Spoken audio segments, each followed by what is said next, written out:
Olá, seja muito bem-vindo ao Começo de Conversa, um programa de entrevistas diferente, um bate-papo franco, aberto, sem censura. É ano eleitoral e faltando cerca de 4 meses para o pleito, partidos e pré-candidatos que almejam cargos dos poderes legislativo e executivo já começam a se mobilizarem para a realização da campanha. O Partido dos Trabalhadores oficializou a pré-candidatura de uma pessoa conhecida e representativa no meio político e entre seus correligionários como deputada federal. Trata-se de Gleide Andrade, que vai concorrer por Minas Gerais e que buscará neste ano seu primeiro mandato legislativo. Gleide já atuou em vários cargos importantes do partido, como de secretária de Finanças do Diretório do PT no Estado, e pretende representar as mulheres e o povo mineiro. Daqui a pouco você confere esse bate-papo muito especial. Nós voltamos já já. Olá, estamos iniciando mais um Começo de Conversa aqui pela UNEC TV, mantida pela Fundação Educacional de Caratinga, programa retransmitido pelas emissoras TV Sistec e Super Canal TV, também retransmitido pelas plataformas digitais. Obrigado mais uma vez por prestigiar o nosso programa. Gleide Andrade Oliveira nasceu em Carmo do Cajuru, centro-oeste de Minas. Ajudou a reconstruir a União Municipal de Estudantes Secundaristas na década de 80 em Belo Horizonte. Graduou-se em Filosofia pela PUC Minas Gerais, foi presidenta do Diretório Central dos Estudantes e professora na Rede Estadual de Minas Gerais e na Prefeitura de Betim. Na Assembleia Legislativa, ocupou o cargo de secretária de Finanças do PT estadual e depois passou a integrar o Diretório Nacional. Foi vice-presidenta do partido e coordenou a campanha pela reforma política promovida pelo PT. Reeleita para a direção nacional, Gleide foi secretária nacional de organização. Hoje é secretária nacional de Finanças e também uma das entusiastas do Elas por Elas, projeto que incentiva a participação de mulheres. Recentemente, Gleide foi homenageada na Câmara Municipal de Caratinga, onde recebeu o título de cidadão honorário do município, por indicação da vereadora Giuliane Quintino. Gleide Andrade, seja muito bem-vindo ao Começo de Conversa. Obrigada, prazer te receber aqui. Prazer é meu, saudar a todos vocês aqui da TV e agradecer pela oportunidade de estar aqui nesse bate-papo. Bacana. Vamos lá, nós temos 513 congressistas hoje na Câmara dos Deputados, em Brasília. Temos 77 mulheres, quer dizer, 15%. As mulheres representam hoje mais de 50% do eleitorado brasileiro.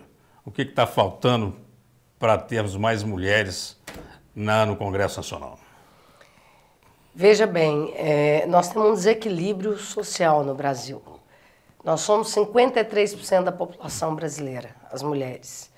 Eu sempre digo que o Brasil tem uma reparação com o povo negro e com as mulheres de mais de 500 anos.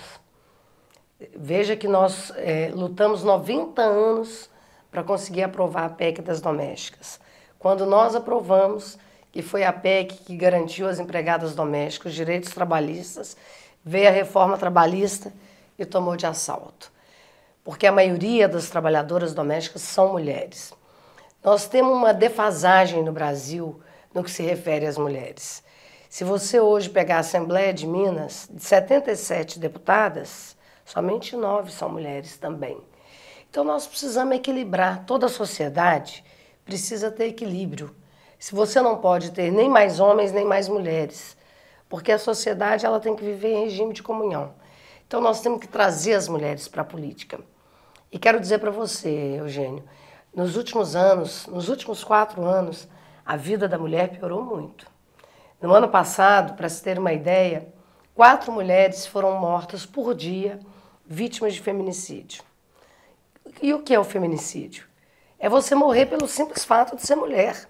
Não foi porque elas assassinaram, traficaram, não. É porque elas são mulheres. Nós fomos as primeiras a perdermos os postos de trabalho no período de pandemia. Aliás, recentemente, um ministro do presidente Bolsonaro chegou a dizer que para as empresas saírem da crise, o ideal era demitir mulheres. Porque mulheres engravidam, mulher tem licença maternidade, mulher leva filho ao médico. É assim que o Brasil, que o governo federal tem visto as mulheres. É interessante, aí dentro desse seu comentário, aí eu faço 2 registros. Primeiro, quando você fala sobre a questão da mulher empregada doméstica, que a maioria são mulheres e a maioria são negras, Mas quando você chega no feminicídio, as mulheres aí não estão escolhendo muita cor mais não, né? Credo, nada disso. Quer dizer, vítima da violência é para todo lado. É a mulher da classe social mais alta, da classe social mais baixa, é a branca, é a preta, é a que estudou, é a que não estudou. Uma vergonha com uma lei forte como nós temos, que é a Lei Maria da Penha, né? Que se aplicada convenientemente, talvez isso reduzisse um pouco. Mas o que está levando Gleide a concorrer a um cargo público? É a primeira vez que você concorre? É a primeira vez que eu concorro. Então, o que me leva a disputar esse pleito, primeiro, é isso. Nós precisamos de mais mulheres na política. É óbvio que tem muitos homens que são solidários a nós, mas ninguém sabe mais a dor do outro do que a gente próprio. Com certeza. Aliás, o Chico Buarque tem uma frase muito bonita que ele diz assim, a dor da gente não sai no jornal. Então, veja, nós precisamos nos fazer representar. Nós estamos vivendo um momento de crise econômica muito grande, muito grande. Nós vamos ter que ter, no próximo período, uma bancada federal que seja muito afinada com o presidente Lula e uma bancada federal que não tenha medo de enfrentar o que terá de ser enfrentado pela frente. E aí eu quero dizer aqui para você, nós vamos ter que virar esse ano mexendo imediatamente na política econômica do Brasil. Não tem trabalhador e trabalhadora nesse país que consegue receber em real e pagar a gasolina em dólar, porque nós pagamos a gasolina em dólar na bomba. Por isso é R$8 o litro da gasolina. Não tem trabalhadora, mãe de família e muitas famílias, aliás, você deve saber disso, hoje a maior parte das famílias brasileiras, as mulheres, a grande maior parte, as mulheres hoje contribuem com a economia da casa. Não tem mais aquela sociedade em que só os homens trabalhavam. Que mãe dá conta de pagar um botijão a R$150? Qual é a situação que nós estamos vivendo? Nós estamos vivendo um caos econômico no país. Eu tenho dito que o cheque especial, ele se tornou na vida das pessoas, Eugênio, como uma AIDS. A AIDS é uma doença que, se você adquirir, você não vai morrer de AIDS, você vai tratar. Mas você vai tomar coquetel até o final da sua vida. Assim é o cheque especial. Se você entrar, você não sai mais. Vira uma bola de neve. Só pagando juros, só pagando juros. Sobrar um saldo para usar no outro tempo. Você está falando da economia e você já trabalhou na Secretaria de Finanças, está na Secretaria de Finanças Nacional, isso? Isso. Quando a gente fala isso, quer dizer, essa inflação desse jeito, o gás nesse preço, o trigo nesse preço, a cesta básica, ninguém dá conta. E aí tem também o especialista que vira e fala, mas isso não é um problema do Brasil, isso é um problema do mundo inteiro, isso é culpa da pandemia, isso é culpa de uma recessão mundial. Você enxerga assim também ou você está vendo uma coisa mais localizada? Não, eu acho, honestamente, essa é uma visão equivocada. Não é um problema mundial. Não é um problema. É diferente da crise mundial de 2008, que veio daquela crise imobiliária dos Estados Unidos. Não é. Nós temos um problema localizado hoje no país. E vamos dizer aqui a verdade entre nós. A pandemia, que foi o período mais sofrido do povo brasileiro, vamos falar aqui, nos últimos 100 anos. A pandemia, ela foi nada mais que um ato de irresponsabilidade do presidente Bolsonaro. Quase 700 mil vidas foram enterradas porque ele se negou a comprar vacina em tempo e a hora. Tanto que quando toda a população foi vacinada, o índice de morte diminuiu consideravelmente. Hoje as pessoas quem está vacinado, está pegando Covid como se estivesse pegando uma gripe. Fica 5 dias dentro de casa, nem hospitaliza. Dali a pouco volta para a vida normal. Então, a pandemia gerou uma crise econômica por uma opção política do governo. Porque ninguém precisa, se o governo tivesse tomado atitude a tempo e a hora com a vacinação, não precisava ter tido lockdown. Porque o que gerou problema na economia foi o lockdown, todo mundo teve que ficar trancado dentro de casa. Essa era a medida preventiva. Ao passo que a prevenção é a vacina. E aí eu quero dizer para você, quando o presidente Lula era presidente da República, nós tivemos H1N1. H1N1. O que o presidente fez? Ele imunizou toda a população brasileira em 3 meses. Ninguém sabe que essa gripe matava. Porque todo mundo foi vacinado. Mas nós não tivemos também agora um diferencial comparando com esse período lá do Lula, porque o Lula falou tem vacina e o povo todo foi vacinar. E agora, de repente, nós ainda temos 20% da população que não quer saber de vacina de Covid, não, quer dizer, e faz campanha contra, quer dizer, você também tem um movimento popular contra a vacina, é muito complicado isso. É claro que é complicado, veja bem, se o presidente do seu país diz que a vacina é uma mentira, que não é necessário a vacina, se você tem um país em que você tem uma classe D e E, com muito sintoma de desinformação, a opinião dele conta muito. Veja, quando a gente fala do gabinete do ódio dele, da rede de fake news dele, é isso. Uma mentira contada várias vezes, ela se torna uma verdade. Essas pessoas, aliás, quem está morrendo agora é quem não se vacinou. E eu quero dizer para você, Eugênio, com o coração tranquilo, eu não acredito que ele não se vacinou. Para mim, ele se vacinou e se vacinou lá no inicinho. Ô Gleide, então nós podemos achar que é por isso que ele colocou aqueles 100 anos de sigilo lá no crachá dos filhos e no dele, em relação à vacina? Por óbvio, concorda comigo? Quem não tem o que esconder não precisa fazer uma cláusula dessa. Aliás, um presidente da República jamais deveria fazer isso. Se tem alguém que devia estar no portal da transparência todos os dias, com todos os seus dados claros, é a maior autoridade do país, que é o presidente da República. Muito bem. Você está na campanha do Lula? Estou na coordenação da campanha do Lula. Bacana. Então vamos fazer um rápido intervalo. Eu quero voltar com esse assunto logo após o intervalo. Você não saia daí. Conversa sensacional aqui com Gleide Andrade. É já já. Olá, estamos de volta com o Começo de Conversa. Hoje recebendo Gleide Andrade, secretária nacional do Partido dos Trabalhadores e pré-candidata ao cargo de deputado federal nas eleições deste ano por Minas. Gleide, terminamos falando que a gente ia falar da campanha do Lula. Você está na coordenação da campanha? Sim. Bacana isso. E essas pesquisas, isso são fake news ou são verdadeiras? Olha só, vamos falar uma coisa bacana aqui, né? Todas as pesquisas que saíram até agora, todas, nenhuma é encomenda do PT nem do presidente Lula. Nós estamos falando das pesquisas dos órgãos de imprensa, alguns deles, a meu ver, por exemplo, o Datafolha é um instituto seríssimo. Aliás, eu tive o prazer de trabalhar 11 anos dentro do Datafolha e sei como o Datafolha é correto. Se você pegar as pesquisas da Vox Populi, todas no mesmo patamar. Da Quest também, que é um instituto novo, mas também muito sério, e por aí afora. Veja, as pesquisas estão mostrando, não é a vitória do presidente Lula. O que as pesquisas estão mostrando, mais do que a vitória do presidente Lula, é que o povo brasileiro, a gente falava agora há pouco daquela parcela da sociedade que acredita que a vacina não tem razão de ser. As pessoas estão acordando, as pessoas estão vendo que nós vamos votar esse ano, professor, entre a democracia e a barbárie. Por isso, a cada pesquisa o presidente Lula sobe mais. Porque você consegue imaginar, você, viver num país que não tem a democracia. Você consegue imaginar voltar para um país em que a gente tem um sistema totalitário.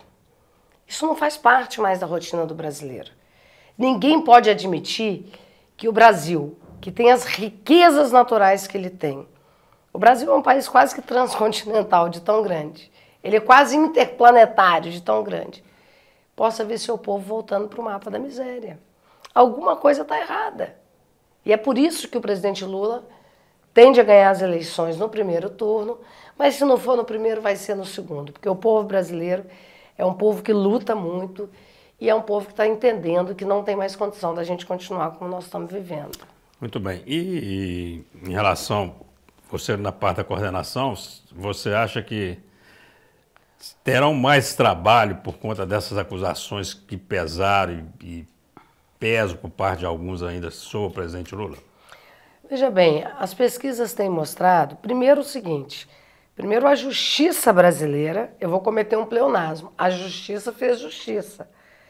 Aliás, esse livro que eu quero te dar aqui, Por que Lula é Inocente, Por que Tentaram Destruir o Maior Líder do Brasil, é uma síntese da defesa jurídica dos advogados dele e de outros advogados que contribuíram com a defesa dele. Veja, o presidente Lula, todos os processos dele, absolutamente todos, caíram por terra. Os processos foram anulados. Aliás, a gente comete um erro, que a gente fala assim, o Lula foi inocentado. Não, ele não foi inocentado, porque ele nunca cometeu crime. Ele nunca cometeu crime. O que os processos mostraram é isso. Então não é que ele ficou inocente, não. Os processos mostraram que ele nunca cometeu crime e, por isso, todos os processos foram anulados.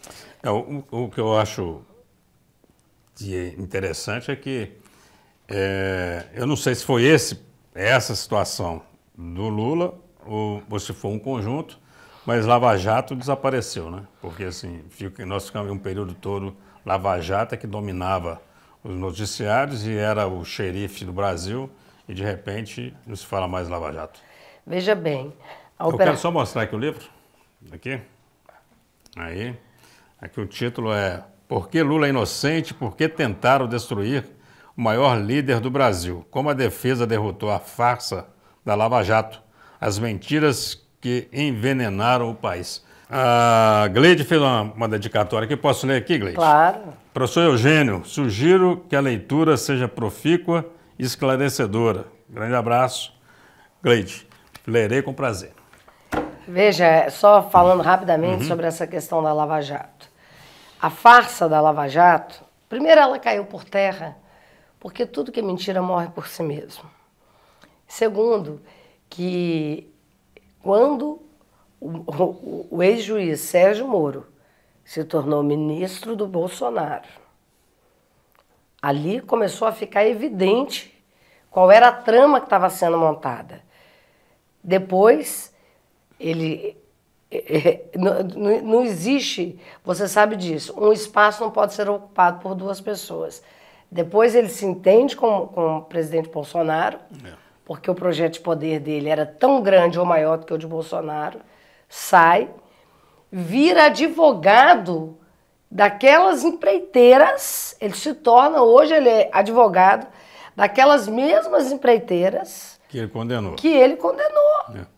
E depois ainda se lança candidato a presidente da República. O caso do Moro, até eu acho assim, que a resposta para ele veio mais rápido do que todo mundo esperava, porque ele não conseguiu nem sair candidato, quer dizer, nem conseguiu um partido. Então, não teve terceira nem quarta via, então ficou bem complicado. Veio para ele, veio para o Dallagnol também, né? Eu acho que realmente assim, teve muita parcialidade ali e isso a justiça demonstrou. Lula é carismático, né? É muito carismático. O Lula, eu brinco muito com o presidente. Eu estou vendo aqui a foto, desculpa aí, está aqui sendo carregado na multidão. No dia da prisão, viu? A gente ouve muito comentário, tipo assim, quando fala em pesquisa, o pessoal fala assim, mas como que ele pode estar com esse com esse percentual aí, se ele não pode nem sair às ruas, onde ele sai ele é vaiado? Você já tem caminhado com ele, tem percebido isso? Primeiro que é o seguinte, né? Ele está saindo muito. Eu quero te dar o depoimento de Minas. O presidente Lula teve, agora em Belo Horizonte, ele teve que sair do Expo Minas, quando terminou o evento, com uma super segurança, porque as pessoas queriam invadir o palanque. É uma comoção social. Pelo contrário, ele não é vaiado nunca, ele é amado, ele é aclamado.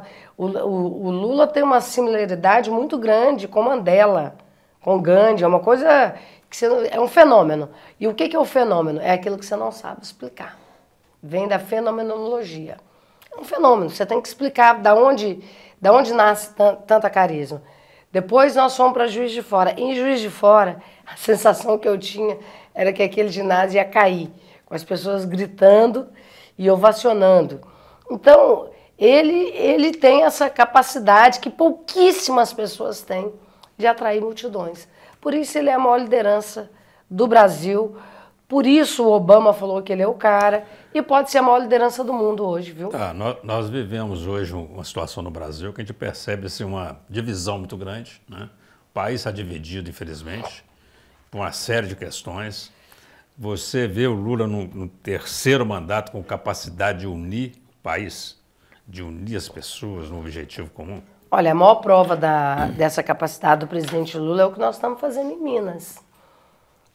Nós conversávamos aqui pouco antes da gravação sobre o PT apoiar o Calil, sobre o PT abrir mão da sua vaga de senador, porque nós tínhamos um candidato que liderava as pesquisas em nome do quê? De uma ampla política de alianças.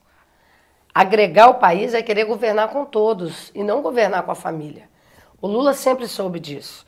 Por isso, em 2002, quando ele escolheu um filho de Caratinga para ser vice, que foi o Zé Alencar, que, como você sabe, ele adotou Caratinga como a cidade natal dele. Verdade. Por que ele fez isso? O Zé Alencar sempre foi um grande empresário, bem-sucedido, porque naquele momento o presidente Lula já sabia que você não governa um país da dimensão do Brasil com você próprio ou com o seu grupo de amigos.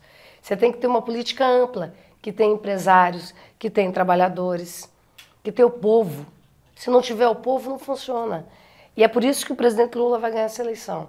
Porque todos os setores progressistas, todos os setores que defendem a democracia nesse país estão se somando com ele, estão se somando conosco. Em vários lugares, o PT a gente faz inflexão, como está fazendo em Minas, em outros estados. São outros que fazem, porque todos têm essa compreensão. Para ganhar, nós temos que estar todo mundo junto. Em nível nacional, acho que repete isso também, trazendo o Alckmin, né? Acho que ele mostra essa abertura aí para trazer um cara que não é do PT, quer dizer, que tem outra ideologia, que é mais centro-esquerda. Eu acho que tenta puxar uma parte do PSDB também, mesmo o Alckmin não sendo PSDB. Eu acho que traz na memória essa lembrança, né? Traz o Alckmin vindo como vice, primeiro é um grande aceno para a classe média brasileira, um aceno para o mercado, mas é também um aceno para São Paulo. São Paulo é o maior colégio eleitoral desse país, é o maior estado desse país. E o Alckmin tem uma boa avaliação. E São Paulo precisa, não quero ser mineira demais aqui não, mas até porque todas as eleições passam por Minas, é nós que resolvemos, mas São Paulo precisa melhorar um pouco, né? As últimas eleições foi São Paulo que elegeu o Bolsonaro, a relação com São Paulo não é muito legal, né? Vamos ver se agora vai ser. Gleide, vamos fazer um rápido intervalo, vamos voltar para o terceiro e último bloco nosso, aí eu quero falar dos seus projetos, o que você pensa aí sendo eleita deputada e falar também da homenagem que você recebeu como cidadão honorária de Caratinga. Conversa muito boa, não sai daí, nós voltamos já já. Voltamos para o terceiro e último bloco do Começo de Conversa. É você que chegou aí agora, vai poder acompanhar um resto de bate-papo sensacional aqui com Gleide Andrade, secretária nacional do PT e pré-candidata a deputada federal este ano por Minas Gerais. E aí, Gleide, você, quando olha a Câmara dos Deputados, como é que você imagina a sua atuação lá? Qual que é a sua proposta para Minas como deputada? Olha, a primeira coisa que eu quero, eu tô trabalhando muito, viu, Eugênio? Eu tô cruzando cada território desse estado. E como diria o nosso grande escritor Guimarães Rosa, Minas é um pequeno Brasil, então eu tenho andado bastante. Tenho andado porque eu quero conhecer os problemas de Minas. Eu acho que um dos graves problemas que nós temos na Câmara dos Deputados é que a gente acaba por eleger vereadores que só cuidam de uma cidade. E o deputado federal, a função dele é fazer política de Estado. Representa o Estado todo. Então nós temos que conhecer os problemas de Minas. Quero dizer para você uma coisa que nós precisamos tratar imediatamente, é da questão regulatória da mineração em Minas, que passa pelo Congresso Nacional. Nós estamos tendo... Serra do Curral está lá, o pessoal querendo transformar aquilo numa... Você imagina, o maior patrimônio histórico dos mineiros que fica na sua capital, em Belo Horizonte. O governo do estado agora entrega para a Tamisa, que é uma empresa de exploração, a exploração minerária da Serra do Curral. Nós estamos com um excesso de exploração mineral irresponsável em Minas. Veja, essas barragens que estouraram em Mariana, em Brumadinho, que a cada chuva nós ligamos sinal de alerta, porque pode estourar mais. o governo de Minas e o governo federal, que é o órgão fiscalizador, passa por eles incólume. Como se isso fosse uma tragédia da natureza e não um crime ambiental. Então nós vamos ter que tratar muito da questão do marco regulatório da mineração em Minas, mas no Brasil, porque o Pará também não é diferente. Eu quero muito, sendo deputada federal, como eu disse para você, eu quero muito cuidar das mulheres. Esse, para mim, é o preço mais caro. Eu acho que nós temos que ter um pacto pela educação no país. Um pacto que cuide eu sou professora, que cuide da valorização do profissional de educação. Não tem trabalhador que exerça tanto sofrimento como professor. Com certeza. E você como educadora, vou até fazer um parênteses rapidinho aí, porque tem um projeto, me parece, né, que tem um projeto do governador Zema para a educação, em termos de qualificação de professor, parece um projeto bem bacana. Não é? Está vindo aí oferecendo pós-graduação, mestrado, doutorado para professor, por conta do Estado. É um projeto Trilhas, formação de professores. Não é uma coisa bacana? Olha só, primeiro eu quero te dizer que tudo que vem do Zema eu já olho com olhos de suspeição. Porque um governador que não, primeiro, que para pagar a reposição salarial, os trabalhadores, ele recorreu até no STF, eu já desconfio. Segundo, que as escolas no estado estão abandonadas. Eu posso te falar, eu dei aula há muito tempo e eu frequento muito escola. As escolas públicas nossas estão abandonadas. Nós precisamos ter um pacto nacional pela educação, que trate do PNE, que é o Plano Nacional da Educação, Eugênio, porque hoje 60% dos jovens brasileiros querem ir embora do país. Nós temos que pegar os nossos IFETs, os nossos institutos federais, que foram construídos, a grande maioria no governo Lula e Dilma, e voltar com carga total para cima deles, para eles qualificarem os nossos jovens. 85% da população carcerária no Brasil são de jovens negros. É porque não tem oportunidade. Tem que ter oportunidade de estudo, tem que ter oportunidade de qualificação. Isso se faz com política pública. Isso se faz com investimento em educação. 80% dos pobres do país são negros, né? São negros. Então, você mora nas periferias, moram mal. São periféricos. Agora, como é que você trata isso? Com políticas protetivas e com políticas que venham fazer a distribuição de renda gerando emprego. Porque as pessoas precisam trabalhar. Se as pessoas tiverem a oportunidade de trabalhar, elas não vão vender droga, elas não vão se prostituir. Então, isso é política pública. Eu quero ser deputada federal para ajudar o presidente Lula a fazer isso. Eu quero ser deputada federal para criar políticas protetivas do combate à violência à mulher, ao assédio moral à mulher, ao assédio, à violência política que as mulheres sofrem. Você acha que é todo lugar que a gente consegue eleger, por exemplo, uma vereadora como nós elegemos aqui em Caratinga, a Juliane, uma mulher negra, de luta, da igreja? É muito difícil. O país é muito desigual. Quantas Julianes nós vamos ter que eleger nesse Brasil inteiro? Por isso nós vamos ter que trazer mulheres que tenham compromisso com isso. Aqui em Caratinga, na Câmara, a gente tinha que ter umas 17 Julianes. Pois é, nós temos... E se em Caratinga só tem uma, imagina no resto do Brasil. Então eu quero ser deputada federal para ajudar o presidente Lula a fazer o Brasil a voltar a sorrir. E para sorrir tem que ter comida na mesa, tem que ter emprego, tem que ter educação, tem que ter saúde. A sua proximidade com o presidente Lula facilita o seu trabalho como deputada? Facilita, né? Porque eu conheço o presidente Lula há muitos anos, tenho uma relação muito respeitosa com ele comigo, e acho que o presidente tem uma grande qualidade. Ele é uma pessoa que ele sabe ouvir. Você aprende muito quando você ouve, e você aprende nada quando você só fala. Então, como ele é um homem da escuta, eu acho que ele vai nos escutar. Ele vai escutar sobre os problemas de Minas, os problemas do Brasil. O nosso estado está muito sofrido. E aqui eu quero dizer uma coisa para você. O Bolsonaro inaugurou um negócio chamado Orçamento Secreto, RP9, que foi tirar o dinheiro da União e entregar para deputados e senadores, para eles fazerem políticas nos seus currais eleitoral, com perdão da expressão. Está errado. O dinheiro do orçamento, quem tem que gerir ele é o governo federal. Por isso que as escolas estão sem investimento, por isso que as universidades públicas estão sem investimento, por isso que não tem emprego, por isso que não tem saúde. É secreto, cada um gasta onde quer, né? Gasta onde quer e coloca onde quer. E aí esses deputados também nunca mais saem de lá. Porque eles vão sempre se... O Congresso brasileiro é um dos congressos, não sei se você sabe disso, é uma das câmaras que menos se renova na América Latina. Isso é um retrocesso naquele tempo antigo dos coronéis, né? Que o cara se perpetuava no poder. O coronel só mudou de roupa. Só mudou de roupa. Você recentemente recebeu um título de cidadã honorária de Caratinga, em homenagem, inclusive, às mulheres que teve na Câmara, né? Como é que foi isso para você? E qual a sua relação com Caratinga?